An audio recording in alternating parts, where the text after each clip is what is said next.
Hi, dear ones, and welcome to Subtle Medicine Radio, brought to you by InnerSpark. This is the resource for all things holistic healing, natural living, conscious relating, epic life-changing, and spirituality, all steeped in earth-based wisdom. We're your host, Devin. And I'm Mike.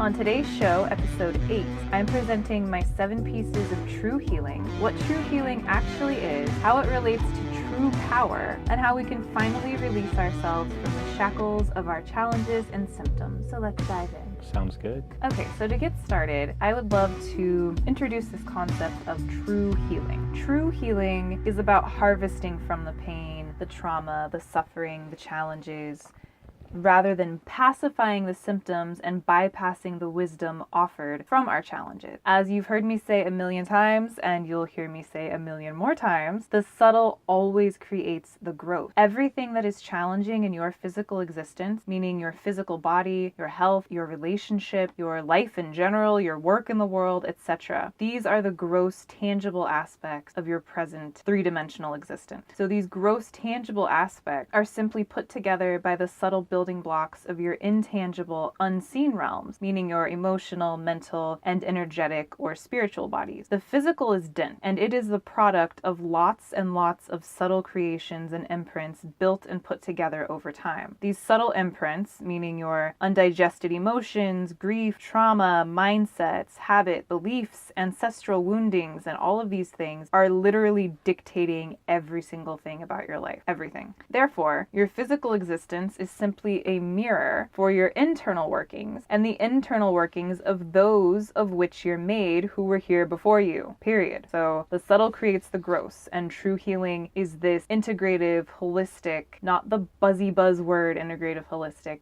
but a truly integrative and holistic way of sourcing from the challenge and learning and looking below the surface and really understanding and empowering yourself to find sustained and multi-level healing. So true healing requires the use and understanding of true power, which is calculated and intelligent, and an ever-present observer watching and fluidly altering as needed. It is subtle. It is sustainable. True power is subtle. When we look at this notion of the subtle creating the growth, all of the power is in the subtle. True power is subtle. It is not brute force. It is not by sheer will. It's not about domination or beating your challenges into submission or willing them away or throwing all kinds of quick fixes at them. It is steadfast, brave, and courageous. And so that is the invitation to step into true power, to come into right relationship with your power, and to embrace this notion of true healing. And so I've developed these 7 pieces through my own journey and through working with clients. They are influenced by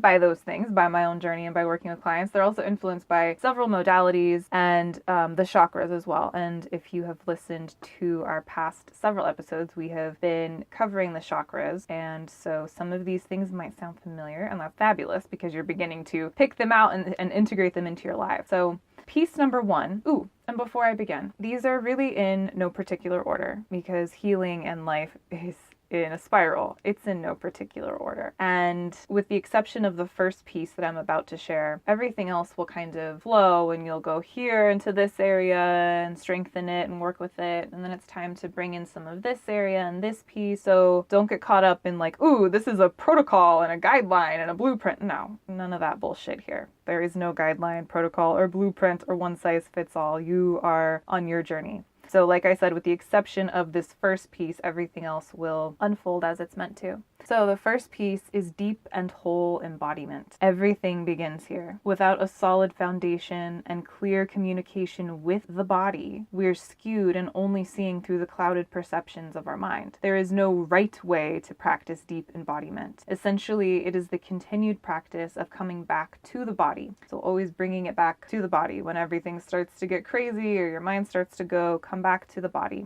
It's about engaging with the physical world through the physical body and its its senses, its perceptions, and its experiences. Tracking sensations, textures, thoughts, image, mental stories, and emotional responses while engaging with your physical body can offer profound insight. The body serves as an anchor and lets you kind of surf and explore the inner realms, these subtle pieces, while always having that true north point, that anchor point. Our bodies are our teachers. They are the mirrors of our internal landscape, and they carry all of our stories, experiences, traumas, victories, and sorrows. Everything. And even the things that didn't happen in your lifetime, that happened to those who came before you, of which you're made, that altered them, right? It altered their physiology, it altered their personality traits. So you are carrying that as well on a nature and nurture level. So the body carries everything. And finding ways to fully inhabit this vessel is the way to truly hearing and understanding your needs, and also knowing what is true for you. The body will always speak truth to you, always. So deep and whole embodiment is piece one. All right. So I have a problem sometimes with interpreting my physical signals, like what is my body trying to tell me, and knowing what those things mean. You know, sometimes anxiety manifests as hunger, or even just simple thirst. I feel hungry. Well, actually, I'm thirsty, but I don't know how to tell the difference between the two. Can you recommend for somebody who wants to get more in touch with their body and understand those cues better, how can they do that? First, definitely is presence and compassion. So I hear that you have identified that. Like, that's tremendous self-awareness right there. So being present and honest and compassionate with where you are and showing up daily. So making an effort many times a day, and it will get better with practice, to reconnect. So that could look like simply taking a moment and a deep breath and checking in and just asking yourself, how am I feeling? What do I need? And at first it may seem a little silly if it's brand new. It may seem a little distant, that you may feel like you're getting crickets. Stay with it. Consistently showing up to rebuild the connection and rebuild trust. And play with it, okay? So you're having a sensation that you are interpreting as hunger, and you eat something and you're like, no, that's not it. Okay, so it's thirst. All right, cool. So how did that really feel? Get really curious, get really fascinated, and play. Deepen the connection. And the more kind of innocent curiosity that you bring to it, the more heartfelt desire also that you can bring to it will yield a more responsive interaction as well. All right, so the second piece is creativity and sacred sexuality. Reconnecting with creativity and sacred sexuality allows us to receive. It allows us to know what is pleasurable to us. For too long, there has been so much shame, guilt, and trauma that has accumulated in our collective body, and we're all carrying pieces of it. And this has resulted in unmet needs, unspoken boundaries, and pacifying ourselves with unhealthful ways to fill a void because we're experiencing shame and guilt around having needs in the first place. And there's this skewed perception of pleasure and sexuality and creativity, which further exacerbates the shame and the guilt. And so then we turn to things to fill this void that are typically not very supportive of our highest good. So we'll turn to, that's where the booze and the food and the emotional eating can start to come in. Shame is the biggest blockage to true healing. Absolutely. If we don't know what's pleasurable to us, how will we ever have a truly present, nourishing, abundant, and purposeful life? We must allow ourselves to receive pleasure and to access higher states of consciousness that are available when we're in creative flow, or when we're allowing pleasure into our life, and certainly when we're experiencing sexual pleasure. We must allow these higher states of consciousness where we are able to merge the physical body and our human parts with our higher selves and the cosmos at large. And there's this beautiful third energy that is birthed, and that gets to be our true purpose and our heaven on earth experience that we're all seeking, and that is ultimately the result of true healing and full integration of all of our pieces, the shadows and the light. There's a link between the sacral chakra and the third eye chakra. Both are receptive. In the sacral site, we receive pleasure. We allow ourselves to know what is pleasurable, to know our needs, to know through the senses. And at the third eye space, so it's a little less physical, more ethereal, we receive more psychic visions for our lives, intuition, the world, and clear knowing. And And it's through there that we receive the dream, right? Of like what's super pleasurable. And we can birth that into existence by following our pleasure, following our highest joy. And when these two merge, that creates our ultimate experience on earth. So that's the importance, in a very brief nutshell, of creativity and sacred sexuality. I could go on and on and on. And this is the second piece of true healing. The third piece of true healing is exercising your personal power. One of the biggest jokes of our existence is that we're somehow powerless or simply victims to circumstances. This is utter bullshit. You are the creator of your own experience. You have created everything. The subtle has created the gross. Your subtle has created your gross experience. If it's not how you'd like for it to be, empower yourself to change. And so this notion is not meant to blame or victimize or create defensiveness. It's meant to be refreshing and empowering. Because think about it this way. If you created your current status quo from a place of like sleepwalking essentially and following what you've been taught or pacifying challenges and symptoms and kind of living from the wound and living from this clouded perception and living from the armors and the mask, imagine what you could create from a clear, embodied, intentional place. Like, holy shit, that's power. So exercising your personal power, also remembering what we talked about in the beginning of this episode, what true power is. It's calculated, it's intelligent, it's graceful, it's poised, it's subtle, it's sustainable, it is present and fluid. So this personal power I'm speaking of, and when you want to change, is not about like brute force and dominating and like, gonna show these challenges, who's boss. It's juxtaposed to how we've been shown, yes, and if what we had been shown were truly working for everyone, we'd be a lot better off. So that is a little brief overview of the third piece of true healing. The fourth piece of true healing is one of my favorite because it has been a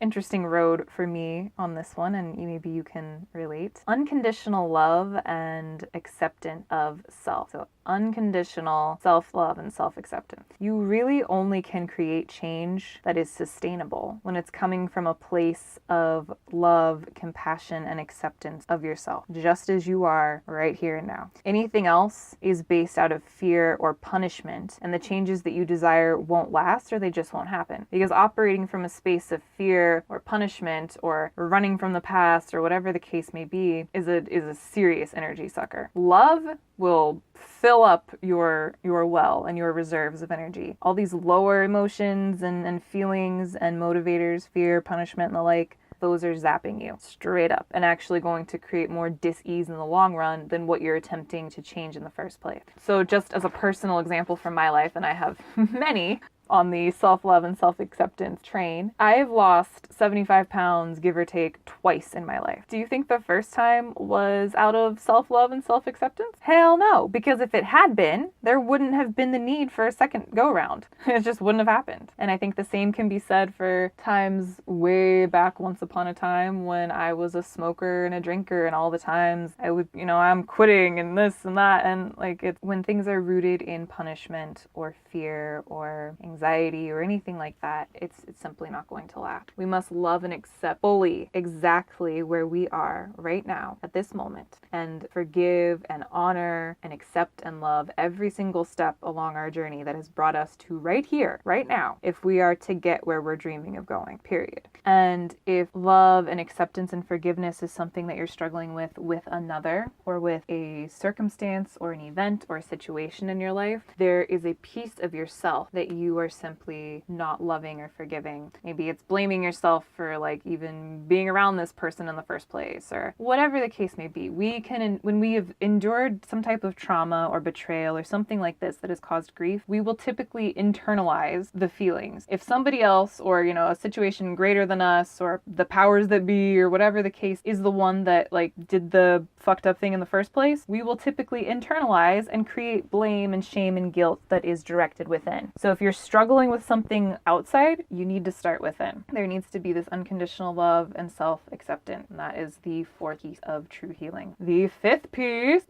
compassionate self-expression. Expression is detoxification for the subtle realms of your being. I'm going to say that again. Expression is detoxification for the subtle realms of your being. Expression is necessary. It is healthy. It ensures vital life force flows efficiently. And when you stifle your truth and keep something inside, whether it's speaking up for yourself, expressing a need, sharing your work and your wisdom with the world. So many of my clients are conscious entrepreneurs or light workers or coaches, intuitives, healers, and they are deepening into their purpose and into their gift by dancing with their trauma. And then when it comes time to share and express, there's fear, because we're like, we're an interesting group of cat.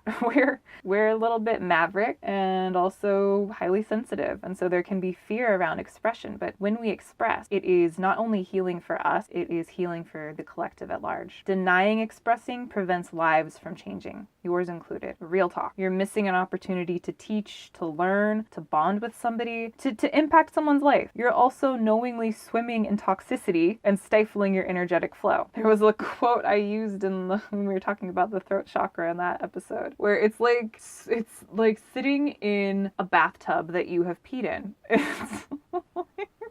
You're just kind of swimming in toxicity and, just not serving yourself. Everything that has longed to be expressed, by the way, still lives in you and is leaching energy from your system. Because that thing that was going to be shared, whether it was just telling somebody how you feel or asking for a need to be met, or it was this amazing idea you had and, a business that wanted to be birthed or some type of creative expression, that thing still lives in you. That idea created an emotional response and a mental story and a physiological response, and it was energy that was meant to move, and it's still in there and it's leaching from your system. And so compassionate self-expression, for these and many other reasons, is the fifth piece of true healing. The sixth piece of true healing is strengthening the intuition. Only we know what's best for us. Only we can receive our visions and our dreams. Our intuition is often challenged because we live in our heads and we favor what's logical or scientifically proven over our innate knowing. Additionally, things like having experiences in life where we've been lied to about reality despite knowing the contrary can also create a disconnect. And we can see this a lot of times in people that grew up in dysfunctional households, especially if there was like drug or alcohol use. And the little kids have the greatest intuitions because there haven't been,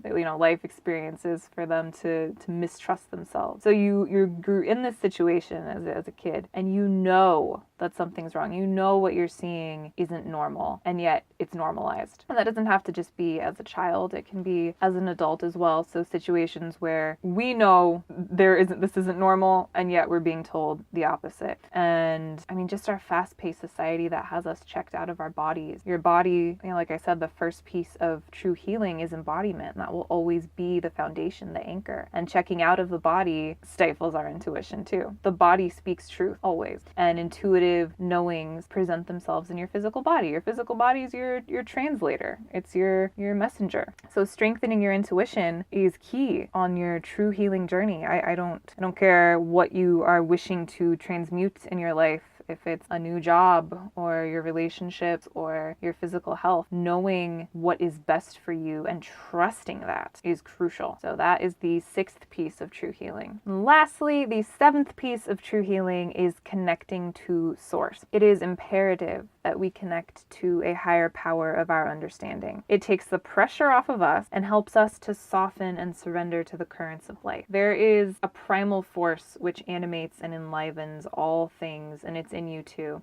And as I've said before on my show, you'll hear me say things like spirit and spirituality and source. And I don't talk religion. I love and accept and am open to all people, and there's a time and a place for religion, and connecting to source, connecting to spirit and deepening into spirituality is not in conflict with that. If anything, it makes you a better practitioner of whatever religion it is that you ascribe to. And so connecting to source, recognizing this primal force that animates and enlivens all things, whether you call that God or, it's imperative to reconnect, connect, and continue that tending to that relationship. That's a relationship too. All relationships require tending and deepening. deepening. And you know, if you're feeling a little cynical, the sun rises and sets without your input. The flowers bloom, your heart beats, the earth spins. And when we can know this and realize that we're part of it, we get to kind of just chill and enjoy and marvel in sheer fascination at our experience. So that is the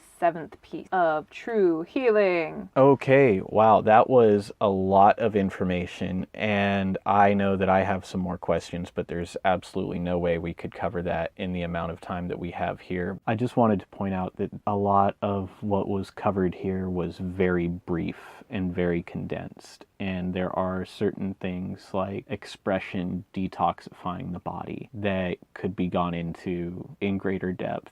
And that's one that really stood out to me because you mentioned something about how when you have something inside you, it's still taking up energy. You know, our brain is our greatest consumer of energy in the body. And every time you have some kind of thought that you're not expressing that keeps coming up that you haven't gotten off your chest, if you could think about your body's energy as like a pie chart and your brain takes up the biggest part of that. And then what's the biggest part of your mental thought processes are these things that you have not expressed, then you really just have to look at how much of your life energy is being dedicated to those things that just need to get out. So that's just one comment on one part of this awesome little series you've put together. So thank you for that. I do understand that you've been doing some videos over the past week that the listeners might be able to check out to get a better understanding on what you're talking about here. Yes, so for those of you listening that aren't in my Facebook group yet, which... shame on you if you're not. Right? It's breaking my heart, people. Join, get in there, come play with me, come talk to me, communicate, engage. Yeah, so for those of you who aren't in there yet, I just wrapped up a whole series of the 7 pieces of true healing. And each day I went live and there was such beautiful engagement, such amazing wisdom came through me, and it was a really amazing series. And those videos are still on the wall. They're gonna live there indefinitely. And yeah,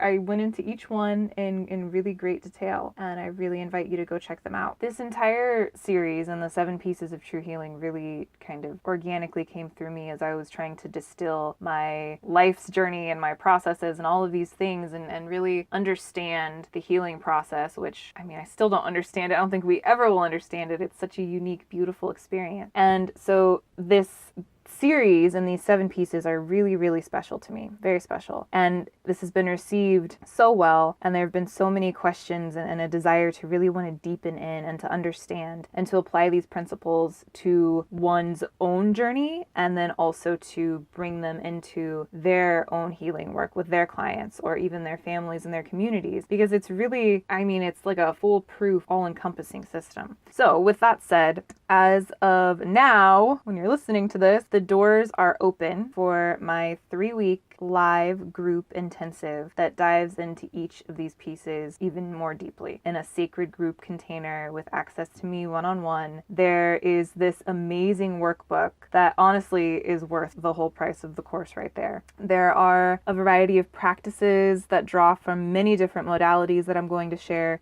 You'll learn more about specific flower essences and crystals and herbs and essential oils and other sacred tools like that to deepen into each one of these pieces and how they personally pertain to your life. Because we all know, and at different parts of our journey, some of these areas are a little bit more strong than others. Sometimes we're really rocking the personal power piece, or, you know, our intuition's like on point. And to get to the next evolution, we see like, I need to work on this self-love piece.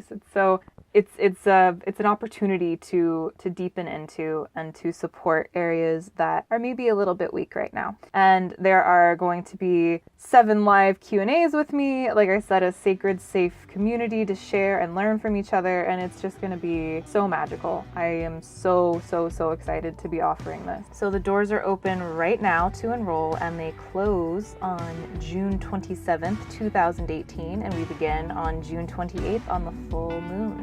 Okay, so where are these doors? Where do people go to find out more and reserve their spot? These virtual doors are located at InnerSpark.life/true healing. All right, sounds good. Is there anything else you'd like to add for today, baby? Yeah, I have one question. Can I take the course? Can I sign up? I mean, are you looking for like a friend discount? Because it's not going to happen. Okay, well, I tried.